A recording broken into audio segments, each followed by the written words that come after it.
ప్రపంచ క్రికెట్ అభిమానులకు India Pakistan match అంటే ఒక పండుగ. కానీ ఈసారి టీ20 ప్రపంచ కప్ 2026లో ఫిబ్రవరి 15న కొలంబోలో జరగాల్సిన ఈ మ్యాచ్ చుట్టూ ఎన్నో డ్రామాలు జరుగుతున్నాయి. పాకిస్తాన్ క్రికెట్ బోర్డు ఒక్కో మెట్టు దిగుతూ వస్తుంది.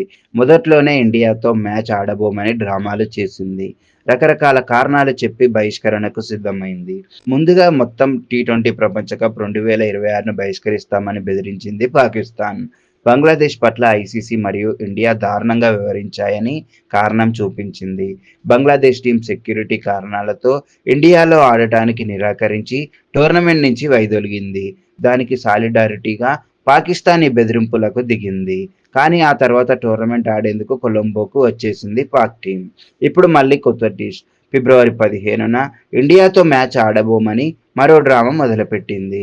పాకిస్తాన్ ప్రభుత్వం ఆదేశాలు ఇచ్చిందని ఫోర్స్ మేజర్ క్లాస్ ఉపయోగించి బహిష్కరణకు సిద్ధమైంది. అయితే ఐసీసీ గట్టి వార్నింగ్ ఇచ్చింది. బహిష్కరిస్తే భారీ ఫైన్లు, శిక్షలు విధిస్తామని చెప్పింది.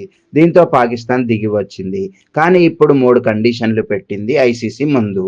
మొదటి కండిషన్, టీ20 ప్రపంచ కప్ 2026లో అన్ని జట్ల కంటే పాకిస్తాన్కు రెవెన్యూ షేర్ ఎక్కువగా ఇవ్వాలి. అంటే టోర్నమెంట్ నుంచి వచ్చే ఆదాయంలో పాక్కు మరిన్ని డబ్బులు కావాలట. రెండో కండిషన్, ఇండియాతో మ్యాచ్ జరిగితే ఖచ్చితంగా షేక్ హ్యాండ్ ఇచ్చుకోవాలి. గతంలో ఆసియా కప్ 2025లో టీమిండియా ప్లేయర్లు పాక్ ప్లేయర్లకు షేక్ హ్యాండ్ ఇవ్వలేదట. అలాంటి సీన్లు ఇప్పుడు రిపీట్ కావద్దని పేర్కొంది పీసీబీ. మూడో కండిషన్ చాలా విడ్డూరం. ఇండియా పాకిస్తాన్ మధ్య ఎప్పుడూ యుద్ధ వాతావరణం ఉంటుంది. ఈ నేపథ్యంలో పాకిస్తాన్లో అడుగుపెట్టి ద్వైపాక్షిక సిరీస్ ఆడేందుకు బీసీసీఐ ఒప్పుకోవాలట. అంటే ఇండియా టీం పాక్లో ఆడాలని డిమాండ్. ఈ 3 కండిషన్లకు ఓకే అయితేనే ఫిబ్రవరి 15న మ్యాచ్ ఆడతామని పీసీబీ వెల్లడించింది. ఈ న్యూస్ ఇప్పుడు సోషల్ మీడియాలో వైరల్ అవుతుంది. ఇక ఇండియన్ క్రికెట్ బోర్డు రెస్పాన్స్ ఏమిటంటే పాక్ ప్లేయర్లకు షేక్ హ్యాండ్ ఇచ్చేది లేదని స్పష్టం చేసిందంట. అలాగే పాకిస్తాన్ లాంటి ఉగ్రవాద దేశంలో తమ జట్టు అస్సలు ఆడబోదని తేల్చి చెప్పింది. ఇది పీసీబీకి బిగ్ షాక్. అయితే ఈ కండిషన్లు నిజమేనా లేదంటే రూమర్సా? మీడియా రిపోర్ట్ల ప్రకారం పీసీబీ నిజంగానే ఐసీసీతో చర్చలు జరుపుతుంది.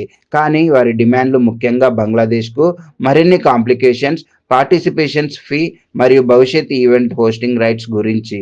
Revenue share, shake hand, bilateral series లాంటివి సోషల్ మీడియాలో రూమర్స్గా కనిపిస్తున్నాయి. ఎన్డీటీవీ, హిందుస్థాన్ టైమ్స్ లాంటి సోర్సెస్ ప్రకారం మ్యాచ్ జరిగే అవకాశం 99% ఉంది. ICC deputy chair Imran Khawaja, PCB chair Mohsin నఖ్వీతో మీటింగులు జరుపుతున్నారు. మరి ఐసీసీ ఎలాంటి నిర్ణయం తీసుకుంటుంది? మ్యాచ్ జరుగుతుందా లేదా? అది తెలియాలంటే కొన్ని రోజులు వెయిట్ చేయాలి. క్రికెట్లో పాలిటిక్స్ ఎంటర్ అవుతుంటే ఇలాంటి డ్రామాలు సహజమే. కానీ అభిమానులకు మాత్రం ఇండియా పాక్ మ్యాచ్ చూడాలని ఉంటుంది.